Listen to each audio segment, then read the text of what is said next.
listening to Not So Live from Asteroid G, presented to you by the Torg Corporation. I'm your host, Mike Finkelstein. And your buddy Mike the Ghoul here, gonna come and talk some fun video game movies, maybe?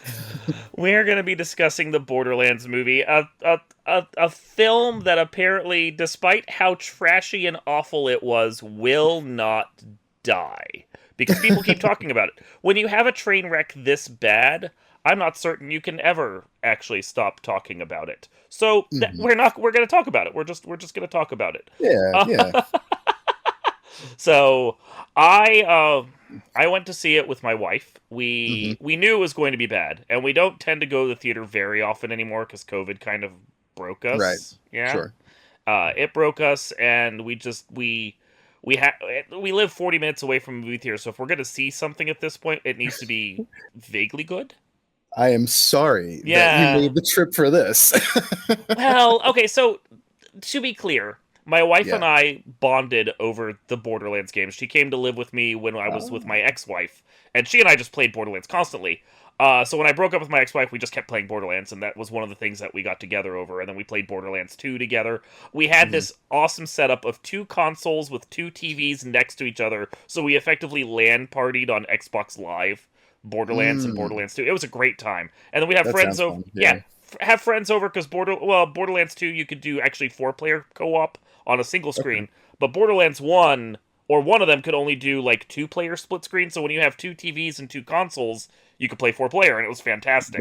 Max your party and have a great time. So Absolutely. We did that, and then we actually had a Borderlands wedding, which was silly. Mostly just the cake and some claptraps, but it was cute.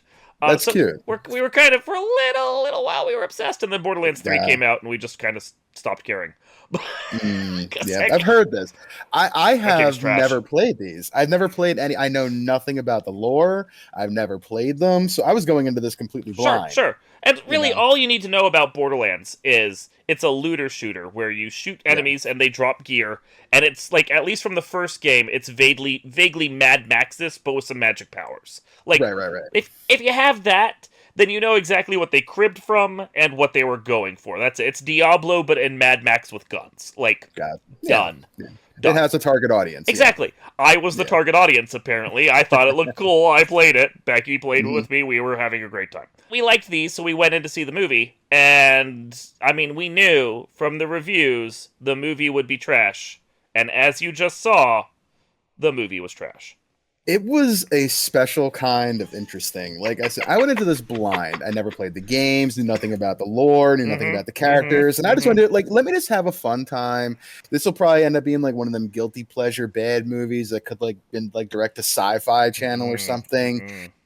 And like I'm watching it, and there's some decent scenes. Kevin Hart, kind of funny here and there, but like, I mean, the only way I could describe the acting in this movie is they seem bored to me. They all seemed like they didn't want to be there. It was so, like, just monotone. There was no emotion behind anything. I don't even know if they were trying to collect a paycheck. I don't know what they were doing. It was crazy to watch. So, the movie sat in development hell for years. The studio 9 years, I think. Right? Yeah, it came out. It was supposed to be time for Borderlands 3. Borderlands 3 came out a long fucking time ago. But it was supposed to be timed for that, and so they were working on a script for a couple of years before that and couldn't get anything that the studio was happy with, because the studio, because of the success of Guardians of the Galaxy, had their heart set on taking this team of 4 characters from the original game, or 6 if you count all the rest and so forth, and turning them into the Guardians of the Galaxy. You can tell that's what they wanted from the movie. This, despite the fact that Borderlands is a hard R setting. Right. That's very Mad Max. Like, how you combine that to Guardians of the Galaxy, obviously from watching the movie, doesn't work. It was very strange. So many cutaways during the fight scenes. Like, I'm like, where's the blood? This dude just got shot in the face, got pulverized with a gun. Nothing. No blood, no nothing. It was so strange. It was like a made-for-TV movie. Yeah. They shot it and filmed it for an R rating. And then they went back in and reshot it with extensive reshoots by a different director and toned it down to a PG-13 movie, and that didn't help. The bad script didn't help. The fact that if you know the continuity of the games, the continuity's different, which doesn't help. And, like, I'm not a purist, okay?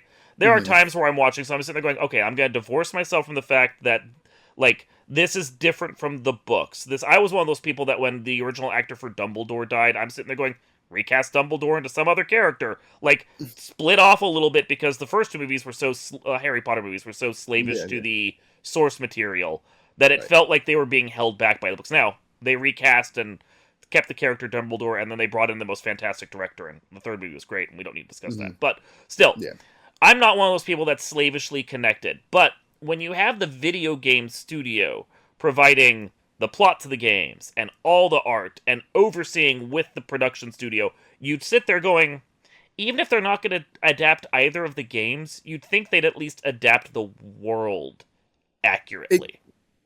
I did a little bit of research after the fact, to try to learn a little bit here. And to your point, and I'd love to hear the comparison here. Like, these characters were nothing like they were in the game. Like, Lilith is not that old. Tannis is not some like nervous Nelly like hypochondriac like or something like that. Apparently she's like insane and really cool. And Jamie Lee Curtis, I love her to death. She's amazing in everything. And she was fine in this movie, but I didn't understand her character. I didn't understand what she was about. They walk in and she's like, I wasn't expecting that from her. And I was like, oh, that's an interesting choice. And I didn't know the source material. So to hear a fan have to walk into this movie and see what they know of the world and what they made this world, it's almost borderline offensive to me when you think about it. It's weird going in because, like, as you said, certain characters just aren't the way they are in the games versus the movie. Like, the original game, none of them are heroes at all. They're all just bounty hunters, effectively. They're just there, greedy, looking for treasure. So that lined up against how they're portrayed in the movie is a little weird. One of the worst offenses is Tiny Tina, who they completely changed her backstory. Like, they changed the backstory for Lilith as well. And I'm not as offended by that because, like, there's not a lot of backstory given to her character. She's just a siren, and then she's on a bus and suddenly treasure. But Tiny Tina, because she's a prominent side character in the second game, has this truly built-up, developed backstory. She was raised by two people on the planet. Her two parents were, like, tortured and killed by, I think, Hyperion Corporation for a slag, like, experiment. Turned in by a bandit to be killed by them, and then she kind of, like, went crazy from that and became an explosives expert and was saved by Roland. About the only thing of that they carry over into the movie is that she's saved by Roland, but they change everything about her backstory otherwise to the point where you're sitting there going, if you know Tiny Tina, she's not Tiny Tina, and they should have just written a different character. In most of these cases, they should have just written a different character. Yeah, she was kind of fun, I guess. I like the bombs. I mean, bombs are cool, explosions are fun, but even they felt fake in this. There was so much green screen going on from what I saw, and like there was a fairly healthy budget for this movie, right? 120 million. And shocking. There was. What is it? There's a sequence early on. They're being chased by the Crimson Lance with General Knox, who's I think demoted in this to Commander Knox. And a different gender. Which the different gender part I didn't mind, but she's not Nox in the way that we know her from the games in general. Like, nothing we know about the Atlas Corporation is what it is in the games in general. But Interesting. Yeah, no, like, the Atlas as we learn it from the General Knox expansion of the first game, is run by, like, an infant child because weird corporate structure. And General Knox is so tired, because he's basically this hired mercenary who's been working in the military for decades. And he just, over the course of his campaign, you get his, like, notes about, like, his letters to the Atlas Corporation, as he just gets more and more sick of dealing with a child who's writing him orders in crayon. And he just hates everything about his job to the point where he decides to blow himself and the entire planet up. Like, none of that is on the character Nox we see in the movie. And she just randomly dies at one point and no one gives a shit. Like, what was that? I don't. Very unexpected. There's no consequence in this movie whatsoever for any of the main characters. Like, how they got out of the situations they were in, off screening that is a choice. I guess. Yeah, they off screen so much, but what's on screen doesn't look great. I was gonna say that section with Nox where they're on the flying machines, which by the way, not in the video games, looked like beyond bad green screen. It was like like her sitting on a green horse in the middle of the void or whatever they call Yeah. it, and like they didn't even paste her in very well. It was It was bad. very confusing, distracting Yes. at times. Like Yes. it took me back to like, and I hate to harp on a show that was amazing at one, but it took me back to like Walking Dead in some of the later seasons, like the CGI and the background effects. It just looked like it was really Yeah. AV high school level kind of stuff, Oh like no yeah. one with any Yeah. skill. And I'm very confused with a Hollywood budget movie with, source material that they strayed from, that they couldn't even get some of this stuff right. That's important. You got to Yeah. make it at least look good. Yeah, they didn't make it look good. Again, they didn't adapt the characters. Like, again, I'm not going to harp on so much that the characters are too old. Mhm. Although, say they wanted this, for instance, to be a prequel to the games, and we know in the games she's 22, Lilith. Mhm. Yeah. Then Okay. they should Wow. they should Okay. have an actress that's somewhere in the ballpark. Like, I like Kate Blanchett. I think she's a great actress. Sure. There are certain characters I could see her playing in Borderlands that aren't Lilith. Mhm. But especially for someone who's supposed to be starting out as a vault hunter in the games, like if you're gonna change her to be something else, to be some other siren, just make her some other siren. She doesn't have to be Lilith in this game. Every game has a different cast of characters. They introduce new heroes every game. You could just make the movie a new cast of heroes, and half of my bitching goes away. It's so very interesting. Like, Yeah. and then thinking about it too, like there's a lot of time that passes then from when she's given away as a child to when she comes back. That's like upwards of almost 40 plus years, Yeah. I think. And I'm not trying to like, shame Kate Blanchett's age. She's a fantastic actress, is. award winner, amazing. But she even looked bored here at Oh, yeah. times. And, it was very strange. And like to know that kind of time frame, it doesn't feel like it would track as much as it would in the game with you saying Lilith being in her 20s. That tracks a little bit more like to what I saw in this movie, that like the hurt and the pain would still be there from what happened with her mother. Like, I mean, 40 years go by, I think you would find a way to let that go. Well, that's a problem with the casting and with Mhm. the story they wrote for her and everything. Because again, none of that story is in the video games. She's literally Okay. just a siren who shows up to go hunt the vault. That's all the character development we get of anyone. Any character development we get for the 4 lead characters, 2 of which don't even show up in the movie, by the way. Yeah, Mordecai and Brick aren't in the movie at all. They replaced them with other people. Which, don't get me wrong, I like Krieg. Krieg is a fun psycho character, and He was one of my favorites. and yeah. I don't necessarily mind him being in the movie because he has no story in the movie, and he has no story in the games. He just shows up. So sure, it's fine. It's fine. I actually don't mind him being there. He was one of my favorites too. But it's this weird thing of they invented all this backstory for this character who had none of it. And Mhm. it's not good backstory, it's to make her Star-Lord.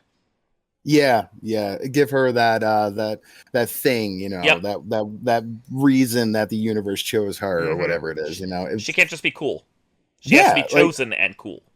this definitely did have a lot of Guardians feel to it. They were trying to do that. Like, they definitely got that at times, and it wasn't as good of a story, obviously, and certainly wasn't acted to the point of any kind of consistency that the other movies showed, for sure. No, none at all. Yeah. No. Yeah. No, that goes back to why did they do it this way? Now, I get that some of this comes from the fact that it was a 9-year development hell project, and when they actually started filming the movie, they were filming it during COVID, which is part of the reason why the budget is blimped out as well, because I think it costs like 50% more to film everything during COVID years because of how many protections they had to put in place. Sure. Right. Sure. But, like, the whole reason why Kate Blanchett and all the actors are in there is because they had nothing better to do during COVID. Jamie Lee Curtis and Kevin Hart and all, they were bored. They were bored before they went and made the movie, and this movie was there for them to do something. And then they were bored making the movie because the movie's a piece of shit, and you could tell they all knew it, but they had nothing better to do with their time. Afterwards, Kate Blanchett went off and made Tar and won an Academy Award, and you're sitting there going, you recovered from Borderlands just fine, girl.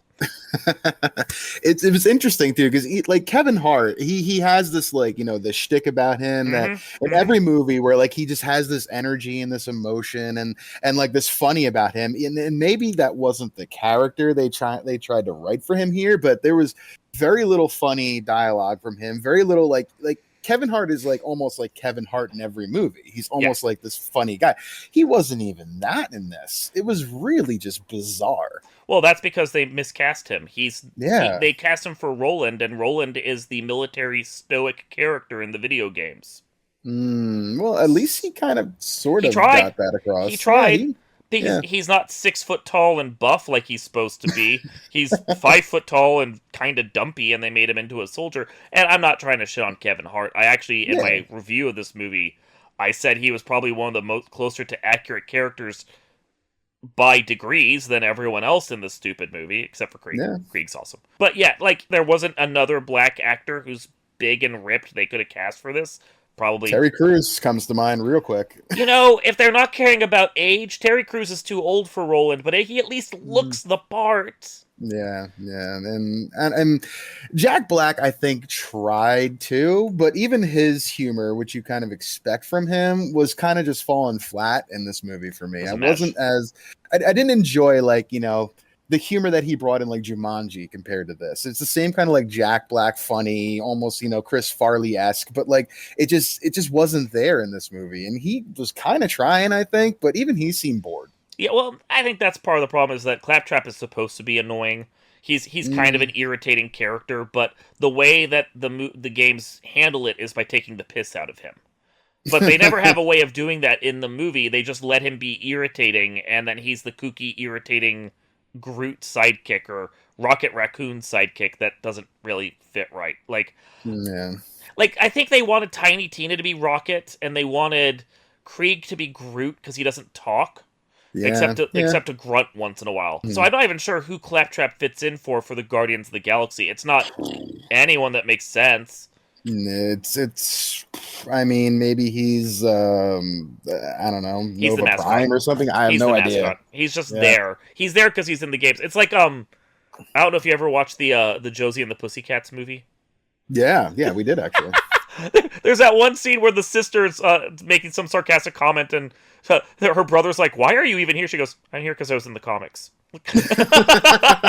That's Claptrap's role here. He's here because he was in the games. No one wants him here. Like, literally, you could cut him out of the movie entirely, and nothing would be lost.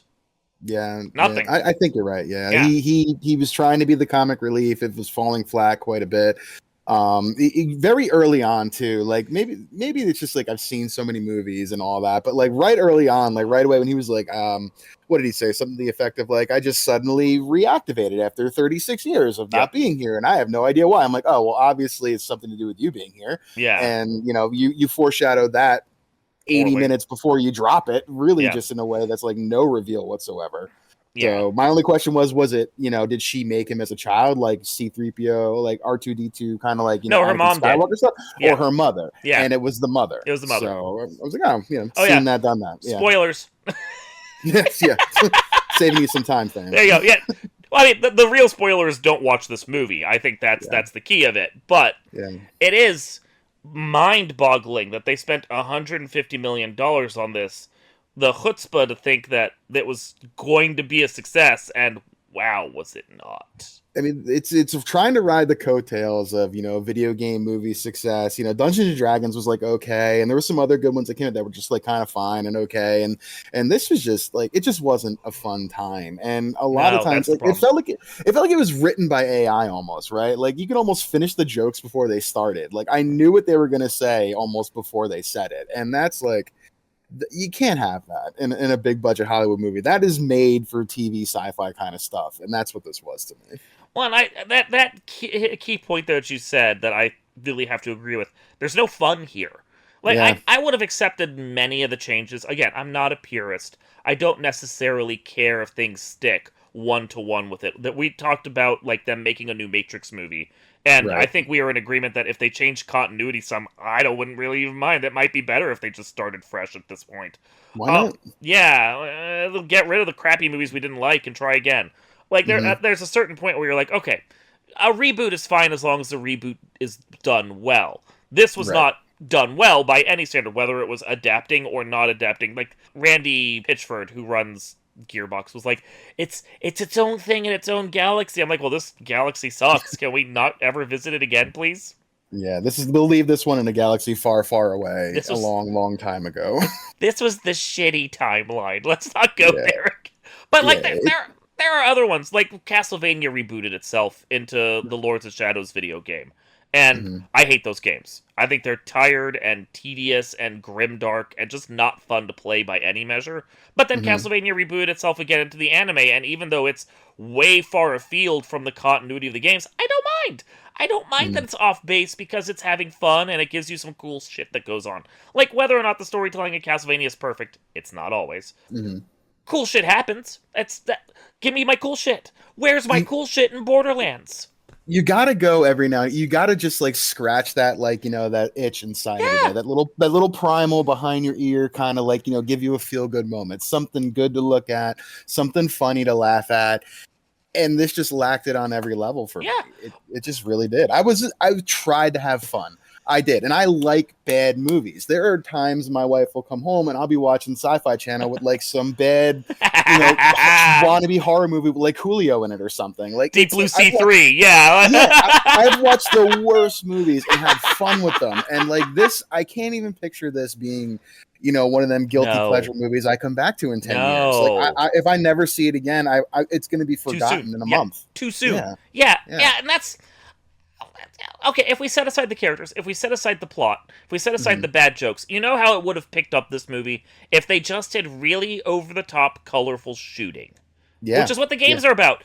Big, dumb guns shooting big, colorful things, and then things die and explode and guts everywhere. If they Yeah. just done that like a big John Wicky, like crib from that movie instead, crib from some John Wick, steal some Hmm. good shooting with big, colorful guns, I would have been satisfied. It doesn't have to be this. It didn't need to be. Most specifically, it didn't need to be a poor copy of Guardians of the Galaxies. Like Yeah. 3 years after the superhero boom died. Yeah. And like there was what was the character? I'm looking at the IMDb here, and like the names were forgetful. So if I think it was Marcus, was he the one who was driving Yeah, and driving. the Yeah, one? yeah, Okay, he was almost an interesting character to yes, me. Like yes. like driving her into the town, Mm-hmm. playing the video. It reminded me of being on like the Disney Magical Express, like going on vacation. Like you've seen this video a million times. Kate Blanchett off the bat is bored as hell. Turn it off, please. He's like, nope, sorry, it's part of the tour. And I'm like, oh, I can use some more of this guy. Like, I don't mind him so much. And then he's just kind of gone Yep, for a for most of while. the movie. Yeah. Yeah, and then he comes back and he distracts the red what are they Crimson the Lance.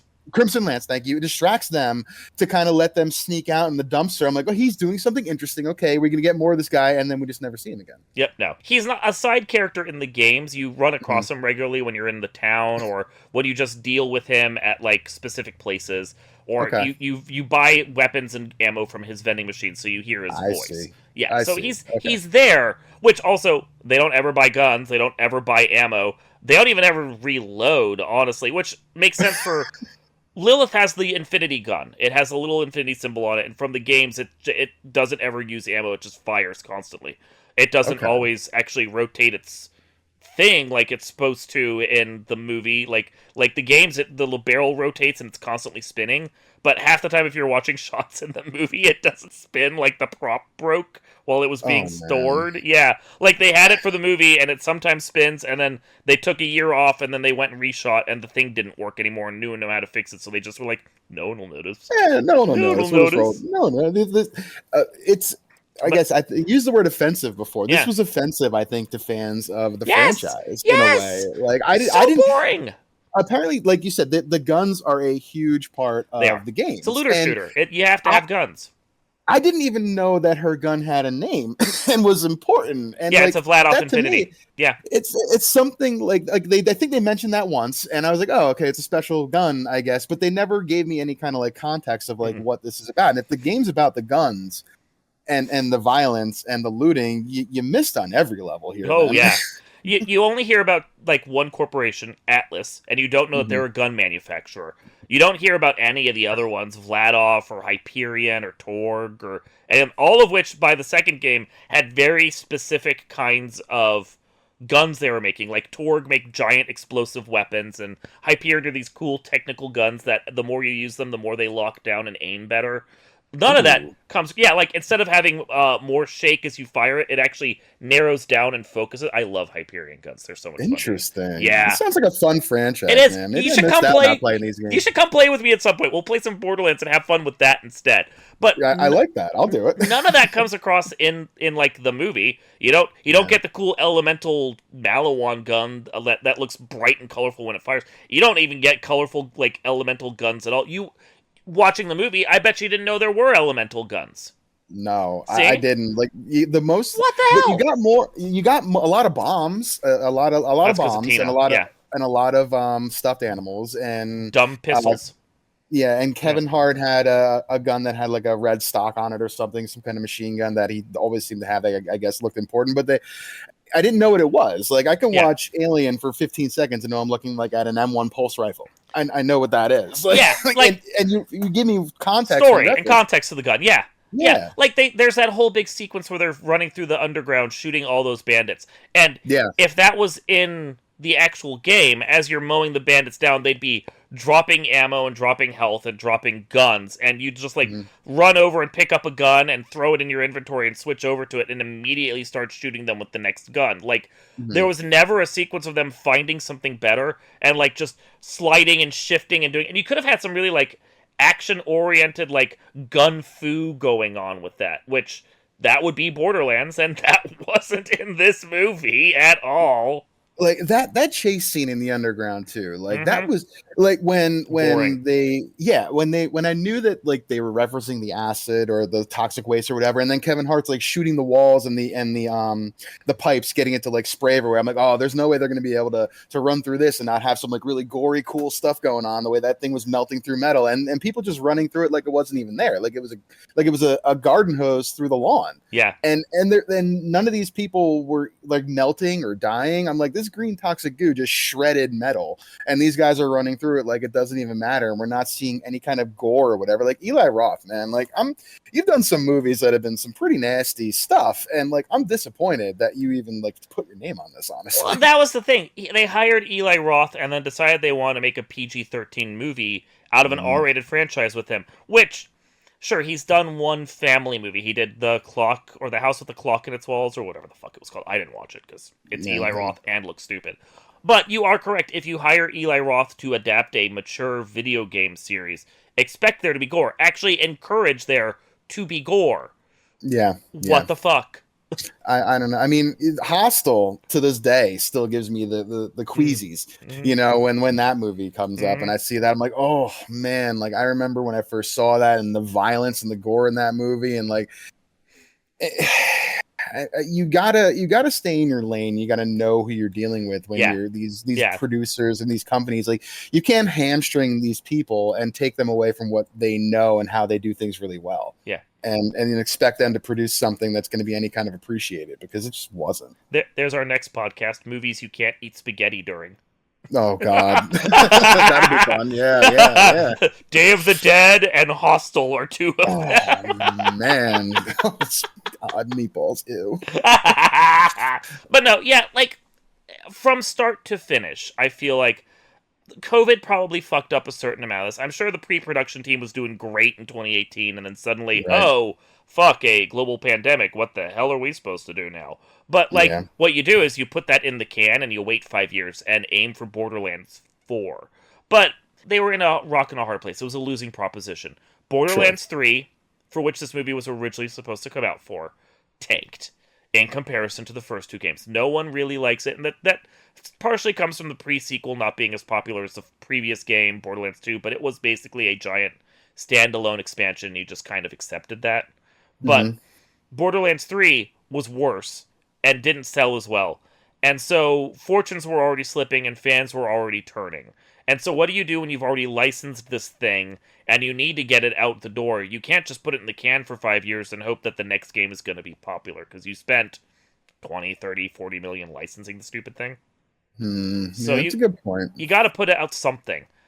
I think what you do is, instead of doing this, you see the global pandemic happen and you go, let's turn it into an anime. Let's recoup our 20 million and just be done with it.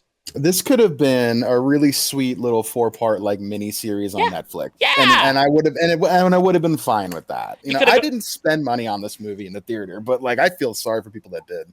Yeah, I did. And then I bought it on Blu-ray because I'm still a Borderlands fan, and I keep But you're a hoping. collector. I You're a am. collector, I and am. you have your See fandom. behind there. You That's see right. appreciative. It might actually be right behind me. But but yeah, no. It's you. You could have gone the War of the Rohirrim route, which I'm not sure if I'm saying that right. Where you just make a theatrical anime and put it out. You could have done anything other than this, and I think it would have been at least more colorful, at the very fucking least. Yeah, and it was just bad all around. It was. We've said this a few times. I like bad movies, and this is one that I'm just not going to come back to. Like once was enough. I'm glad that I got a Star's free trial on my my Amazon Prime to watch it and didn't pay the $5.99 to rent it. Thank you, Stars. You could pay for this, Stars. I don't have to.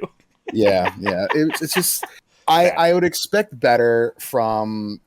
I would just expect better from across the board, like from the actors who seem bored, from the director who we've seen better-ish from, to the just disrespect for the IP to me after hearing what you said and hearing some other people's opinions on it. So, do better, Hollywood, please. Do better. Well, and then Lionsgate did a 1-2 punch and released the next awful movie of the year, The Crow. Oh, disrespect at its finest, and I didn't bother watching that because you will never ruin the original for me. I don't want to see your crappy remake. That is perfect. Oh well, I think we are good at this point on Borderlands. That movie was trash. Yeah, it was fun to talk to you about. It was fun to hear because I knew, like you said, you were a fan. So I was interested to hear your take on it and the differences that you could explain to me. And it really gave me an appreciation for what I missed. Maybe I should have played it more and played it at all. We'll play later. It'll be fine. Yeah. And just like I don't understand when you have a target audience how you can stray so far from source material. People are going to notice. Yeah, they really did. You just are. Yeah, they didn't think the fans would mind, or they just figured that the fans wouldn't be the part that would show up, and other people looking for a superhero movie would show up instead. And what they happened to happen is that no one showed up for it because everyone was like, "This looks awful." Yeah. Oh, piss! Watch Goalie. We've got piss in my mouth in the fucking trailer. That was.